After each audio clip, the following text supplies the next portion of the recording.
Shalom jemaat Tuhan, berbahagia sekali hari ini kita bisa berjumpa kembali di dalam program Bina Iman. Mari kita buka Alkitab kita pada kitab Amsal pasal yang ke-11 ayat yang ke-5. Demikian firman Tuhan.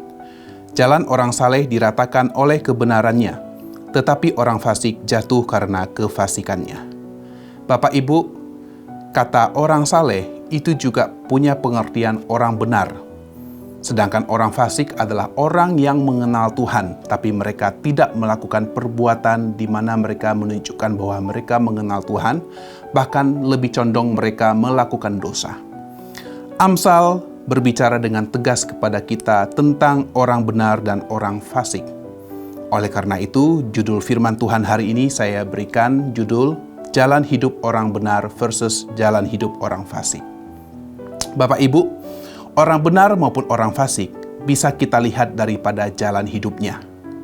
Karena jalan hidup itu yang akan mengarahkan kepada tujuan akhir. Sama juga dengan kita ketika kita akan berpergian ke satu tempat. Maka jalan itu yang sangat menentukan. Karena tidak mungkin kita akan sampai ke tempat tujuan kalau kita memakai jalan yang salah atau melalui jalan yang salah. Demikian juga hidup ini. Kalau tujuan kita kepada kehidupan kekal yang damai bersama Tuhan, maka jalan yang kita gunakan juga haruslah jalan yang benar. Hari ini kita akan melihat jalan hidup orang benar. Apa saja jalan hidup orang benar? Yang pertama, orang benar hidup dalam jalan yang lurus. Apa arti hidup dalam jalan yang lurus? Artinya adalah orang benar berada di dalam jalur yang benar. Mereka tidak bermain-main dengan dosa. Ketika kita menjadi orang benar, maka status sebagai anak Tuhan itu ada pada kita. Oleh karena itu, tetap berada di dalam jalan yang lurus adalah hal yang penting. Kita tidak berkompromi dengan dosa, kita tidak bermain-main dengan dosa, dan kita serius untuk hidup dalam kebenaran. Yang kedua adalah orang benar hidup dalam jalan yang menuju terang. Yesus berkata, "Aku telah terang." Oleh karena itu, kalau Yesus berkata, "Akulah terang," maka kita juga harus sama. Berjalan dalam jalan yang menuju terang, yaitu kebenaran. Oleh karena itu, hidup kita juga harus mencontohkan hal-hal yang benar. Hal-hal yang memberkati orang lain, bukan menjadi batu sandungan. Oleh karena itu, jangan sampai hidup kita membuat orang lain murtad. Karena mereka melihat bahwa hidup kita tidak mencerminkan seorang pengikut Tuhan.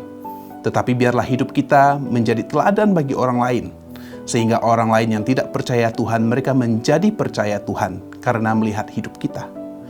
Karena kesaksian tidak hanya lewat kata-kata, tetapi juga lewat perbuatan kita yang benar.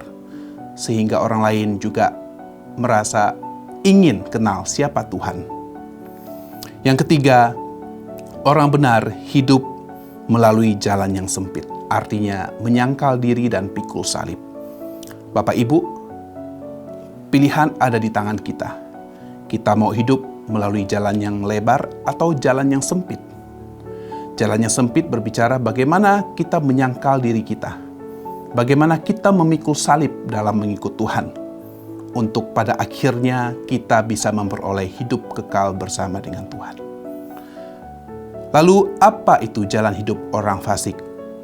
Jalan hidup orang fasik adalah kebalikan daripada jalan hidup orang benar. Jalan hidup orang fasik, mereka hidup dalam jalan yang tidak lurus. Mereka hidup menuju kepada kegelapan. Dan mereka hidup dalam jalan yang lebar. Bapak Ibu, sekarang pilihan ada di tangan kita. Kita mau hidup menjadi orang benar atau mau hidup menjadi orang fasik. Karena apa yang telah kita putuskan hari ini, itu akan menentukan kehidupan ke depan. Oleh karena itu, mari hari ini kita punya semangat untuk tetap kita hidup dalam jalan orang benar. Karena itu akan membawa kepada keuntungan. Terima kasih, Tuhan Yesus memberkati.